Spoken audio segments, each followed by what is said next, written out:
এইবারে যারা রাজনীতি শুনতে যাচ্ছেন তাদের উদ্দেশ্যে কথা বলি। আমার ছোট ভাই হাসনাত আব্দুল্লাহ এখানে পুরা এনসিপির ভূত, ভবিষ্যৎ, অতীত সবকিছু বলে গেছে। আমি খুব সমৃদ্ধ হয়েছি, সুখী হয়েছি জেনে। যাই হোক, আমি কোনো উত্তর দিতে চাচ্ছি না, কিছু পরামর্শ দিতে চাচ্ছি যে আমাদের যে গণতান্ত্রিক চর্চা সেটা এগিয়ে নিতে হবে। শুধু এই পরামর্শ দিতে চাই যে পৃথিবীতে একই সাথে কেউ সরকারি দল এবং বিরোধী দল থাকতে পারে না। একই দরজা হয় খুলতে হয়, না হলে বন্ধ করতে হয়। এখনো পর্যন্ত সেই টেকনিক কেউ আবিষ্কার করতে পারে নাই। যেদিন ছাত্র প্রতিনিধিরা সরকারে যোগদান করলো, আমি তখনও দেশে প্রত্যাবর্তন আসতে পারিনি। আজকে আপনাদের সাথে শেয়ার করি, সেদিন আমি বুঝে গেলাম এরা রাষ্ট্র বিনির্মাণে আর ভূমিকা তেমন বেশি রাখতে পারবে না। অনেকে বলবে আমাদের মাথায় তো অনেক বুদ্ধি। এটা বুদ্ধি নয়, এটা অভিজ্ঞতা। যে কোনো গণ অভ্যুত্থান পরবর্তী পরিস্থিতিতে যদি সরকারের দায়িত্ব নেওয়ার জন্য সেই সরকার অভ্যুত্থানকারীরা অংশগ্রহণ করে, পৃথিবীর সব দেশেই সেই অবস্থাটা এরকম। অ্যান্টি ইনকামবেন্সি পৃথিবীর সব দেশে থাকে, আছে, বাংলাদেশে একটু বেশিই আছে। সরকার বিরোধী মনোভাবটা সবসময় জনগণের মধ্যে থাকে। যে কোনো ব্যর্থতার জন্য প্রথমেই সরকারের দিকে আঙ্গুল তুলে, এই জন্য সরকার দায়ী। দায়ী কি দায়ী না সেটা পরে বিবেচ্য, কিন্তু সবাই বলবে সরকার দায়ী, যেহেতু দায়িত্বে সরকার। এই সরকারের দায়িত্বে আসাটা আমার মনে হয় সেটা তাদের সঠিক বিবেচনার সিদ্ধান্ত হয়নি। তাহলে আজকে প্রেসার গ্রুপ হিসাবে, জাতিকে নির্দেশক হিসেবে একটা ভূমিকা তাদের থাকতে পারত, যেটা প্রশ্নবিদ্ধ হয়েছে।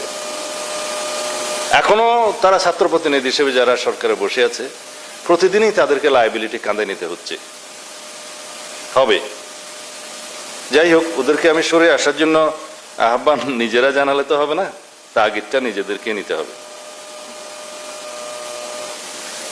আর আমাদের কিছু কিছু ইতিহাস আছে পার্লামেন্টারি। সেই পার্লামেন্টে অনেক সময় আমরা বলতে শুনেছি, যদিও ওই পার্লামেন্টগুলোকে আমরা স্বীকৃতি দেই না, কিন্তু কিছু বচন, কিছু কাহাওয়াত এখনো রয়ে গেছে। একজন নেত্রী বলছিলেন, আর কি নামটা নেব কিনা, রোশনের সাথে বলছিলেন, মাননীয় স্পিকার আপনিই বলে দেন আমি সরকারি দল না বিরোধী দল।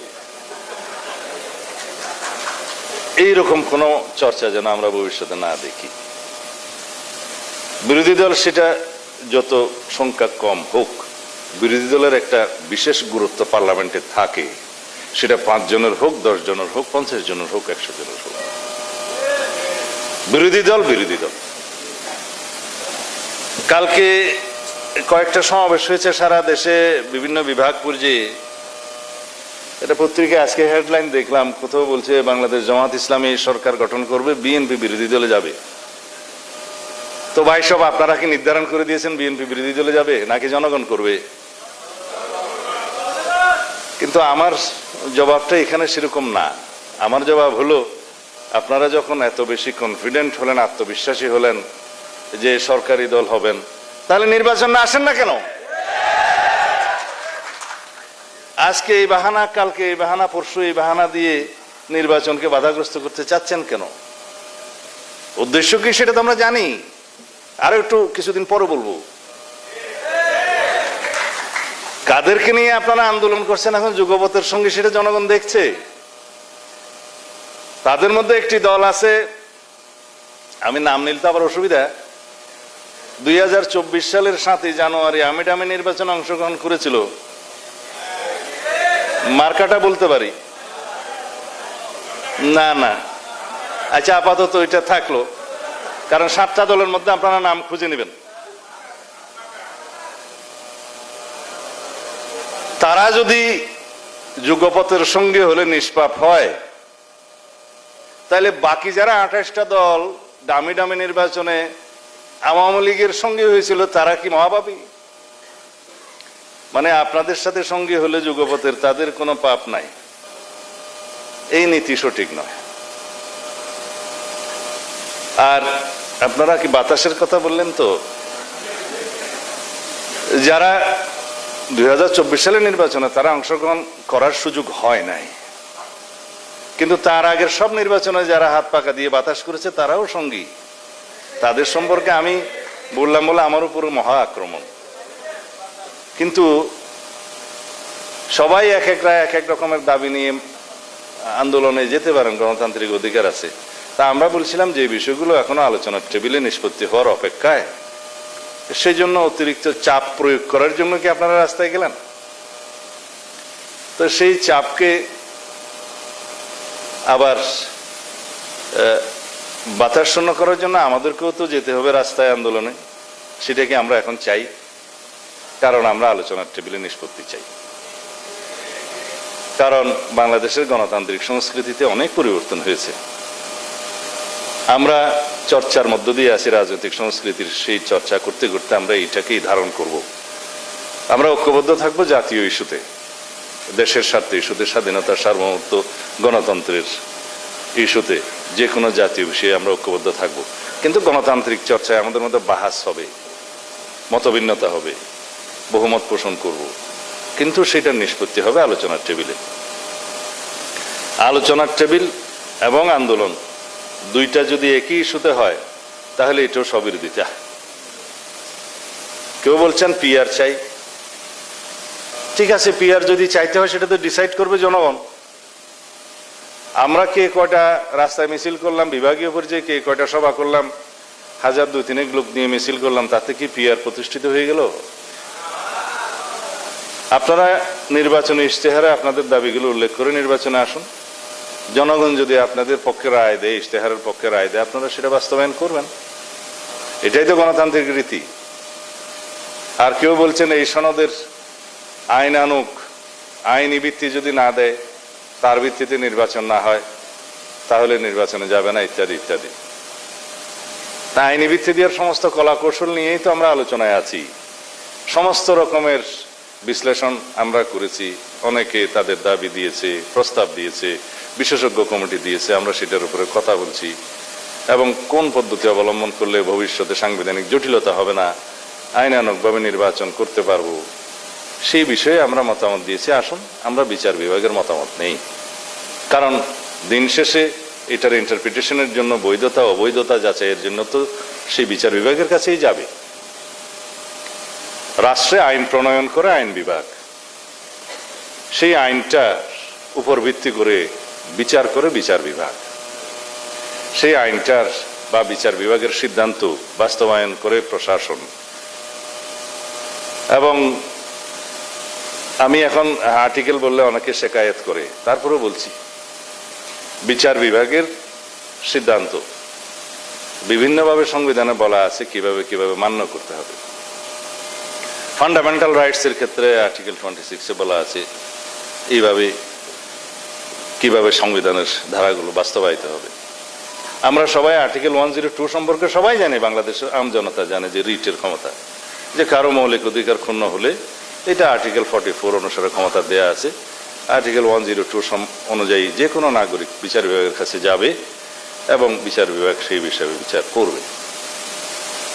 বিচার বিভাগের সিদ্ধান্ত এবং রায় যে মান্য করতে বাধ্য, সেটা আর্টিকেল 111-এ বলা আছে যে কোনো জাজমেন্ট অ্যাপিলেট ডিভিশন একটা হাইকোর্ট থেকে জজ জুডিশিয়ারি মানবে এবং অ্যাপিলেট ডিভিশন ডিসিশন সকল জুডিশিয়ারি মানবে।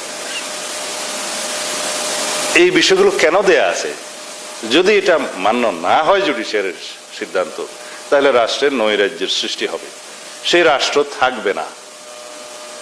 বিচার বিভাগের স্বাধীনতা এই জন্যই দেয়া আছে কনস্টিটিউশনালি, যে বিচার বিভাগ হচ্ছে জনগণের মানবাধিকারের যেমন রক্ষক, সংবিধানের রক্ষক, রাষ্ট্রের যে কোনো বিচারিক বিষয়ের এবং আইনের বিষয়ের ব্যাখ্যা প্রদানের জন্য সুপ্রিম অথরিটি। আমরা বললাম সেখানে যাই, কারো কারো আপত্তি। কেন আপত্তি জানি না। যদি কনস্টিটিউশনাল অর্ডার করেই এই জুলাই সনদের বাস্তবায়ন করতে হয়, এখন থেকেই সেটার কার্যকর করতে হয়, তাহলে তো দেশে দুইটা কনস্টিটিউশন বিরাজ করবে। এখন জুডিশিয়ারি কোনটা মানবে, প্রশাসন কোনটা মানবে, সেটার প্রশ্নটা নিয়ে আমরা যাই, দেখি সুপ্রিম কোর্ট কি বলে। এই কথা বলার পরে কেউ কেউ বললেন যে সুপ্রিম কোর্ট যে 106-এ মতামত দিয়েছে এর সরকার গঠনের জন্য, এটা নাকি সঠিক হয় নাই। কেউ কেউ বললেন যে এটা প্রধানমন্ত্রীর মতামত ছাড়া যেতে পারে না। তা আমি বললাম যে শেখ হাসিনার মতামতটা নেওয়া হয় না, এগুলা কি আমরা দুঃখিত যে প্রধানমন্ত্রী হিসেবে শেখ হাসিনার মতামতটা নিয়ে রাষ্ট্রপতি তারপরে পাঠাতেন সিগনেচার নিয়ে সুপ্রিম কোর্টে? বললে এই সরকার পুরোপুরি সাংবিধানিকও না, আবার বলছে এটা পুরোপুরি বিপ্লবী সরকারও না, বলছে এটা মাঝামাঝি সরকার। আমি বললাম এটা নির্ধারণ হওয়া দরকার। এই বিতর্কটা কেন 1 বছর পরে এসে তারা তুলছে, তার পিছনে একটা উদ্দেশ্য থাকতে পারে। এই নৈরাজ্য সৃষ্টির মধ্য দিয়ে সাংবিধানিক শূন্যতা যদি সৃষ্টি হয়, তাহলে বেনিফিশিয়ারি কে হবে? যে কোনো অসাংবিধানিক শক্তি বেনিফিশিয়ারি হবে, পতিত স্বৈরাচার। নিজেদের রাজনৈতিক স্বার্থে আমরা রাষ্ট্রকে সেই জায়গায় নিয়ে যাচ্ছি কেন? এই প্রশ্নগুলো আমি উত্থাপন করেছিলাম। আর রাষ্ট্রপতি রেফারেন্স পাঠানোর এখতিয়ার রাষ্ট্রপতির। আপিলের ডিভিশন তো কোয়েশ্চেন করেনি যে আপনি প্রধানমন্ত্রীর অনুমতি নিয়েছেন কিনা, পরামর্শ নিয়েছেন কিনা, কারণ পরিস্থিতি সেই রকম, প্রধানমন্ত্রী পালিয়ে গেছে, অবৈধ হলো তো প্রধানমন্ত্রী। তাকে খুঁজে নিয়ে এসে কি আর সেই সাজেশন নিয়ে রাষ্ট্রপতি পাঠানোর অবস্থায় ছিল না। সেই জন্যই আপিল বিভাগ সেই প্রশ্ন তুলেনি, কারণ আপিল বিভাগের সেই ক্ষমতাটা আছে। সেই পরিস্থিতিতে 106-এ বলা আছে কোনো আইনি প্রশ্ন উত্থাপিত হলে বা হওয়ার সম্ভাবনা থাকলে বা বিষয়টি যদি এমন জরুরি জনগুরুত্বপূর্ণ হয়, তাহলে সেই বিবেচনায় রাষ্ট্রপতি তার কাছে রেফারেন্স পাঠালে সুপ্রিম কোর্টের কাছে, সুপ্রিম কোর্ট সেটা বিবেচনা করে মতামত দিতে পারবে, সেটা ওখানেই বলা আছে। সেই বিবেচনা নিয়ে doctrine of necessity and safety and security of the state and people, এই 3টা ডক্ট্রিনের ভিত্তিতে সুপ্রিম কোর্ট সবসময় এই পরিস্থিতিগুলোতে জাজমেন্ট বা মতামত দিয়ে থাকে, তাই দিয়েছে। যে প্রশ্নটা অ্যাপিলেট ডিভিশনে উত্থাপন করার কথা, সেই প্রশ্নটা আমরা ঐকমত্য কমিশনে কাউকে তুলতে দেখলাম, যেটা নিষ্পত্তিকৃত, মীমাংসিত। সেটার বিরুদ্ধে এখনো চ্যালেঞ্জ হয়ে জুডিশিয়ারির কাছে যায় নাই, গেলেও সেটার কোনো হার্ড হয় নাই, নিষ্পত্তি হয় নাই। এই প্রশ্নগুলো থেকে তুলে এই সংবিধানকে এই সরকারকে সাংবিধানিক ধারাবাহিকতার সরকার কিনা, সেই প্রশ্ন যদি আজকে উত্থাপন করা হয়, তাহলে তাদের মতলব আলাদা। সুতরাং দলীয় স্বার্থের বাইরে যে ঊর্ধ্বে উঠে জাতীয় স্বার্থে আমরা কথা বলি। আমরা বলেছি আপনাদের প্রস্তাব আছে কনস্টিটিউশন অর্ডার করে এটা এখনই বাস্তবায়ন করা যায় কিনা, সেই প্রশ্নে আমরা বলি যে চলুন সুপ্রিম কোর্টের কাছে যাই, মতামতটা নিয়ে আসি। যাবে না, উদ্দেশ্য কি? আমরা বলেছি আপনারা গণভোটের প্রস্তাব করেছেন, সেই বিশেষজ্ঞদের মতামতের মধ্যেই আছে যেদিন পার্লামেন্ট নির্বাচন হবে আলাদা একটা ব্যালটে গণভোটের কথা বলা আছে। কি বিষয়ে? এই জুলাই সনদ বাস্তবায়নের পক্ষে অথবা বিপক্ষে জনগণ কি বলে। আমরা ভালো প্রস্তাব, এটা নিয়ে আলোচনা করা যায়, সেই গণভোট। কিন্তু ওই গণভোট হলে জনগণ পক্ষে মতামত দিলে সংবিধানের সেই জুলাই সনদে অন্তর্ভুক্ত সাংবিধানিক বিষয়গুলো তো আবার পরিবর্তন করতে হবে। সংসদে সেই পরিবর্তনটা করার পরে যেহেতু সেখানে ইটারনিটি ক্লজ আছে, সরি এই বাংলাটা হবে যে আর্টিকেলগুলো সম্পর্কে বলা আছে যে এগুলো শুধুমাত্র পার্লামেন্টে পাশ হলেই হবে না, রাষ্ট্রপতি সিগনেচারের আগে সেটা আবার জনগণের কাছে যেতে হবে গণভোটের জন্য, আর্টিকেল 142 অনুসারে।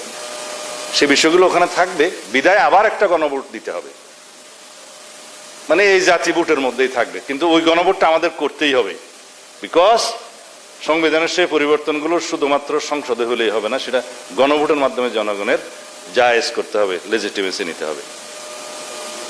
আমরা সেই কথাগুলো বলেছি, এগুলো তো সবকিছুই সমাধানের রাস্তা। কিন্তু কোন কোন দল কোন কোন দাবি করতেই পারে, সেটা জাতির উপরে জবরদস্তি আরোপ করা সঠিক নয়। এখন এনসিপি দাবি করছে গণপরিষদ এবং জাতীয় সংসদের নির্বাচনে কি সাথে হওয়াই তো, সেই বিষয়টা আলোচনার টেবিলে আছে, ওখানেই আলোচনা হতে পারে যদি সবাই মিলে সম্মত হয়। যদি ঐক্যমত্য পোষণ হয় সেটা হবে, যদি ঐক্যমত্য পোষণ না হয় তাহলে যেভাবে প্রচলিত বিধি বিধান সবাই সম্মত হবে সেভাবেই হবে। এখানে যেন আমরা পরস্পর জবরদস্তি না করি। যে পরিবর্তনগুলো আমরা সামনের দিনে আনতে চাচ্ছি সেটা রাতারাতি হবে না, সেটার জন্য সময় দরকার, পর্যায়ক্রমে এভাবে যাওয়া দরকার।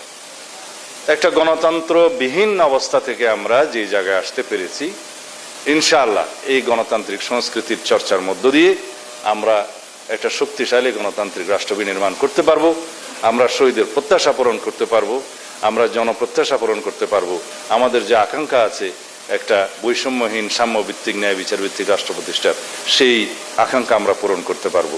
সেজন্য আমি সকল রাজনৈতিক দল এবং দেশবাসীকে আহ্বান জানাবো, আসুন আমরা আর কোনো সংকটের সৃষ্টি না করি, আসুন আমরা সবাই ঐক্যবদ্ধ থাকি, আমাদের ফেসিবাদ বিরোধী যে জাতীয় ঐক্য গঠিত হয়েছে সেটাকে আমরা সমুন্নত রাখি এবং এটাকে শক্তিতে পরিণত করে ইনশাআল্লাহ আমরা গণতান্ত্রিক চর্চাকে অব্যাহত রাখতে পারবো এবং গণতান্ত্রিক রাষ্ট্র বিনির্মাণ করতে পারবো। তাহলেই আমরা সফলকাম হব একটা শক্তিশালী অর্থনৈতিক সমৃদ্ধি সম্পন্ন একটি গণতান্ত্রিক রাষ্ট্র বিনির্মাণের এবং আমাদের সকল শহীদের স্বপ্ন পূরণের। ধন্যবাদ সবাইকে। আসসালামু আলাইকুম।